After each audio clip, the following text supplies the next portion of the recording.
Welcome to part 5 of my building the Black Pearl 2026 edition. And you can see I've gotten a hull of a lot done. Although I had thought maybe I could do planking the hull in one episode, and here it is to the second episode. And I'm just finishing up.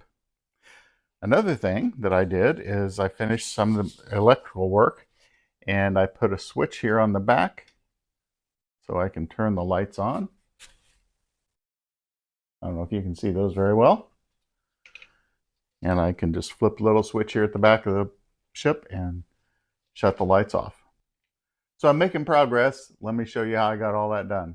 I thought I should mention, and the ship is upside down. You can see I'm deciding where to put some of my electrical wiring. This is a switch that'll turn it on and off. This curvature here I'm sanding so that the curvature goes into this part of the ship. This will not have double layer. The final layer of planking will go on this wood, but there will be the first layer on this curvature here. And then the walnut will go on top of that, but this part, the walnut, will go directly on. So I will sand these off even with that and put the walnut planking on, and then this final walnut will go to the final edge. So when you look at the side, you won't see a seam. The seam will be from the back of the ship. To make my planking easier, because I'm going to start running a couple straight lines down here and then angle it to here, I've just glued in some balsa wood strips, and because they're very easy to sand, that'll just give me a little extra support in that area as I bring those planks around. I got an idea where this would create the V here at the back of the boat, marked about 3/4 of an inch on each one of these away from the keel. So it gives me kind of a straight line. And then I cut the angle correctly. You can see I have the balsa wood back there, and you can understand why I wanted that extra support. And now I can glue that in place.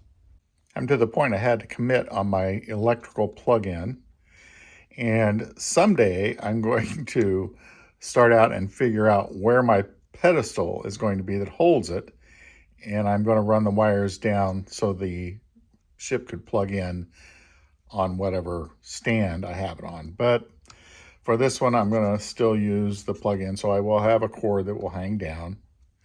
I did install a switch. The ship is obviously upside down, but this is a switch that will turn it off and on, so I can leave it plugged in all the time. Thought I should mention that. And I will plank over this and then just cut the planks out around this. I decided if it'll be okay if it's a little bit recessed. I used a combination of wood glue along here, and then there was a gap. I should have cut the piece of wood a little bigger, but I just filled that in with hot glue, and I think that's going to be plenty stable, especially once I get these planks across here, and I will glue them to that piece of wood also. When I get to the triangular pieces, then notice this particular plank here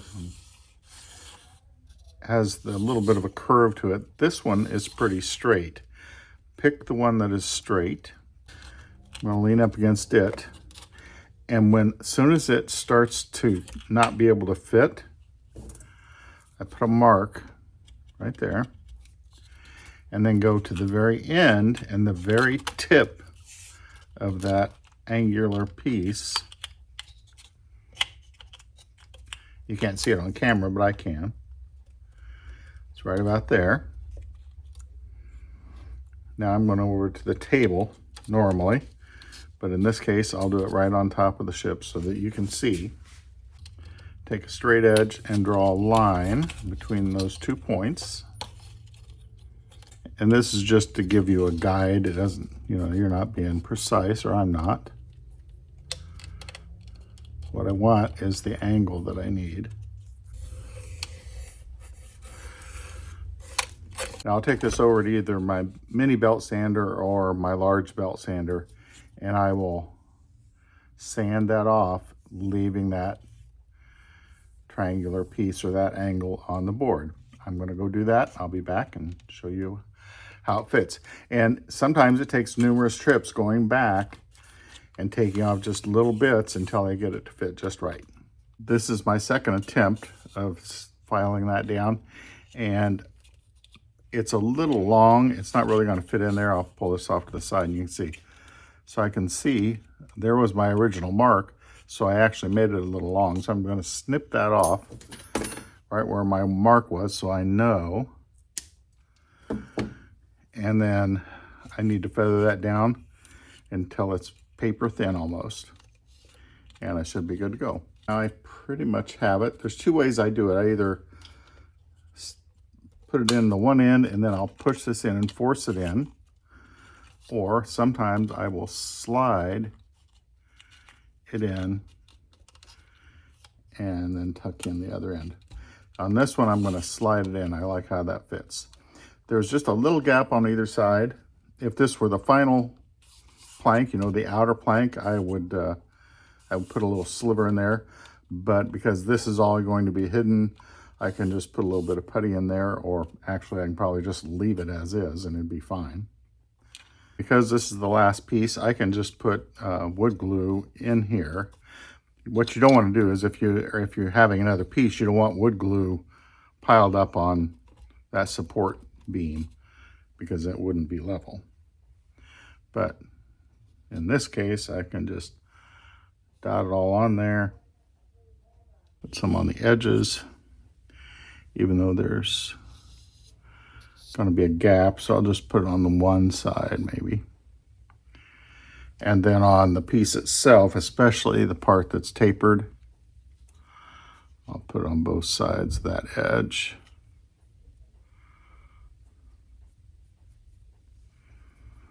And then I normally put some on the other end also.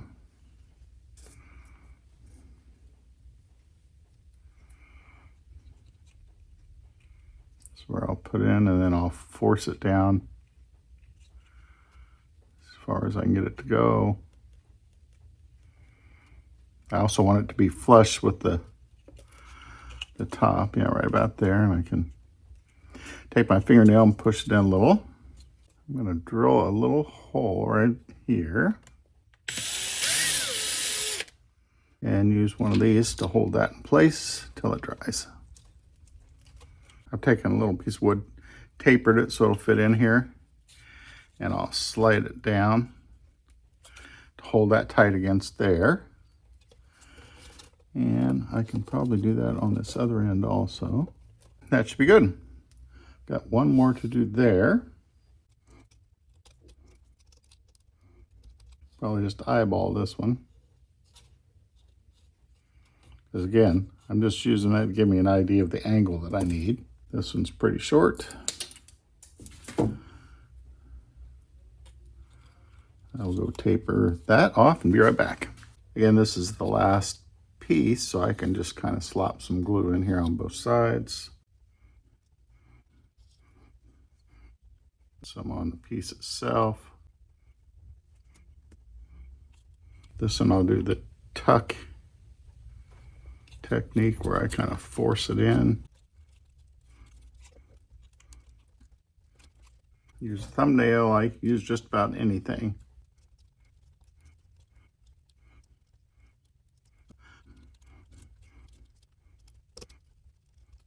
There we go. Let that dry. Decide if I want to put a little sliver in that little crevice there. I don't think I will. Slight sliver there. I can just fill those in with wood putty. I have one more to do here, one up towards the front of the ship, and then this little section there. Then I'll be done. I've finished the first layer of planking. This is probably the best I have ever done now that I have the amount of years experience. You can see there's a little sliver there and a little sliver there. I could put slivers in there, but I've got some wood putty. That'll fill that in. I want to sand it so that everything is smooth. You know, there's going to be little defects. I have a little dip here that maybe I'll put some wood putty in there and try and smooth it out. but overall, I think you can see that it's turned out pretty well. I've got a little rough area up here. I'll sand that, then I'll put some putty in there and sand again. As far as sanding, I use several different tools. This is a palm sander that will kind of rotate and vibrate at the same time. Then you need something to get into corners, so I have this little palm sander that's shaped like a iron. A little sanding block so I can do it by hand. And I also use a file from time to time. And then this rounded file, which comes in handy. And I have a whole set of little miniature files. Let me get started on sanding and then I'll do some putty work.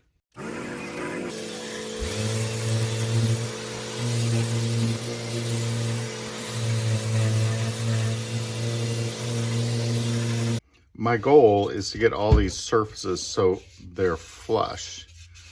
And actually this is all pretty close. I need to do a little more sanding in this area. So let me continue on off camera because I'll set up my base here a little bit better to do the actual sanding.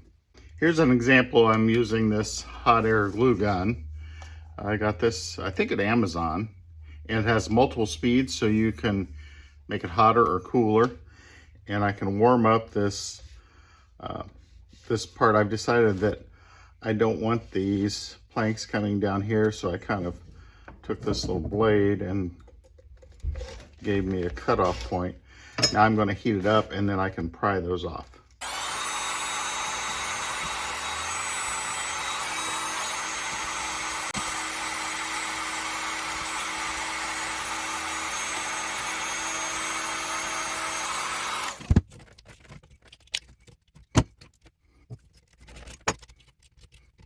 Really didn't damage the wood. There's a little glue residue on there. I will clean that up.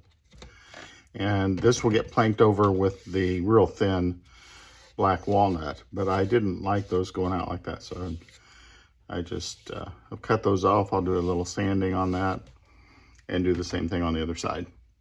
I thought that might be something interesting that I could show, and I could show how I use a hot glue gun.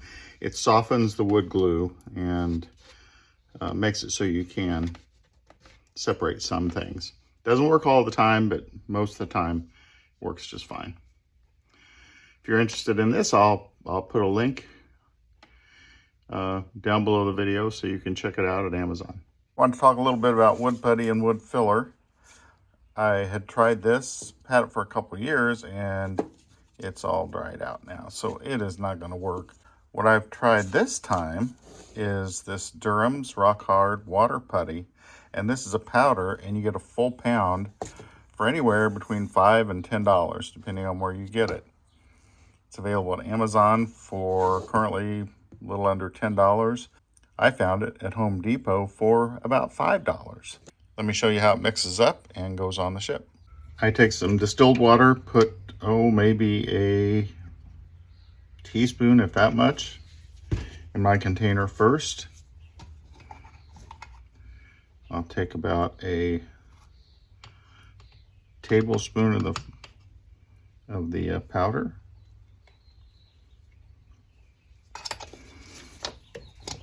Don't want to leave this exposed to moisture, so I'll go ahead and close it.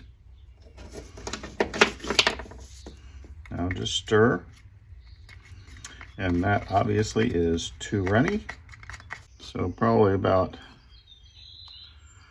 half a tablespoon more, maybe a little more. This should do it.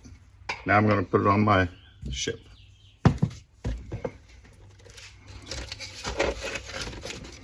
So here's a couple of those pencil marks. A little flat edge here.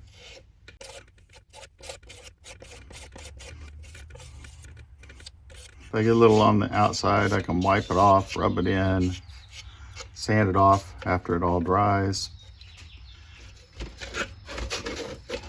Got another low spot right here.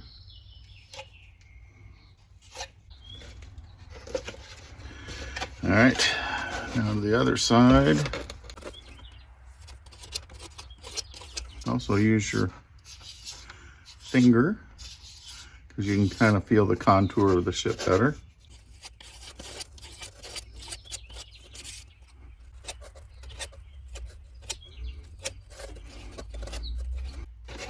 Okay, let those dry. I'll come back and do a little more sanding, and I have a lot of waste. I made way too much.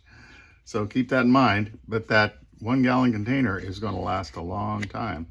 I've gone through and sanded the ship, put wood putty in low spots, sanded again, and now I've gone and any place where I can feel a low spot. There's a little dip of that plank right there.